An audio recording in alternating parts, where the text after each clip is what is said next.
Hello जी। आइए अपने next topic पे आते हैं। अपना जो टॉपिक था वो था एक्टिविटी रेशियो, जिसमें सबसे पहले हमने स्टॉक की बात की थी कि जो स्टॉक आपके पास आया है वो कितने टाइम में वापस चला जाएगा। उसके लिए हमने टॉपिक एक किया था। आज हम देखते हैं कि अपना बिजनेस एक्टिव होना चाहिए किस चीज़ में। जिनको हमने क्रेडिट पे माल बेचा था उनसे पैसा निकलवाने में। जिन लोगों को हमने माल बेचा था, कैश पे बेचा था कोई दिक्कत नहीं है, क्रेडिट पे बेचा था तो उनसे पैसा लेना है। उनको हम कहते हैं बच्चों रिसीवेबल्स। इसके कई नाम हो सकते हैं, आपने जो अकाउंट्स में अलग अलग पढ़े होंगे। बिल्स रिसीवेबल इसमें आते हैं, कभी कभी अकाउंट्स रिसीवेबल होता है, कभी कभी नोट्स रिसीवेबल भी होता है। शायद आपने नोट्स का नाम शायद ना सुना हो, बट होता है। तो अल्टीमेट आपको देखना होता है इसको। जिन लोगों से आपने पैसा लेना है वो कौन होते हैं? रिसीवेबल्स होते हैं बच्चों आपके लिए।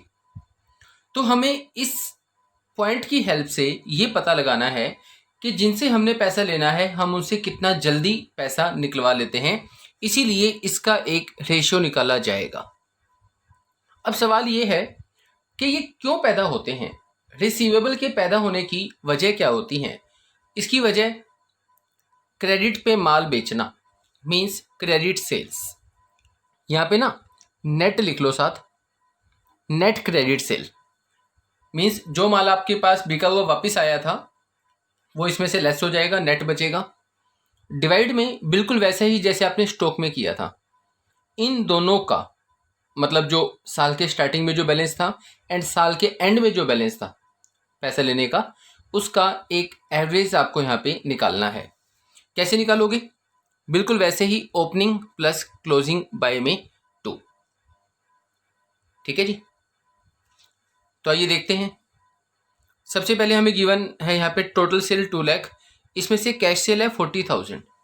टोटल सेल्स का मतलब बच्चों कैश प्लस क्रेडिट दोनों सेल्स को मिला के होता है। तो यहाँ पे टोटल में से कैश गिवन है, तो इसमें से मैं निकाल दूं टोटल में से कैश को, तो अपने पास क्रेडिट सेल आ जाएगी ना। तो 2 लाख में से आप 40 निकाल दो, आपके पास क्रेडिट सेल आ गई बच्चों 160। ठीक है जी। उसके बाद ये देख लो कैसे निकालोगे। साल के स्टार्टिंग में जितने हैं प्लस साल के एंड में जितने हैं, क्लोजिंग बाय में 2। ओपनिंग है 20, receivable at beginning 20, plus closing कितने हैं 60 बाय में 2। ये आपके पास आ गया बच्चों 40,000। तो ये रेशियो निकालने के लिए कंसेप्ट ऑफ इक्वेशन आपके सामने है।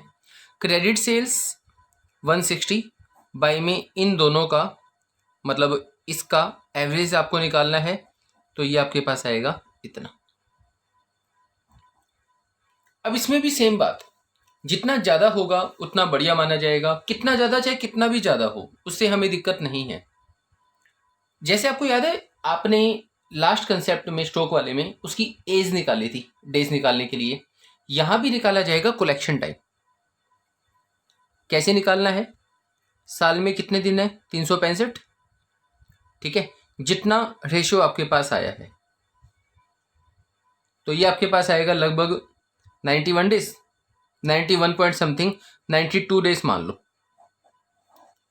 मतलब जिसको आपने माल बेचा है ना उससे आप 92 डेज में पैसा ले लेते हो। ठीक है जी।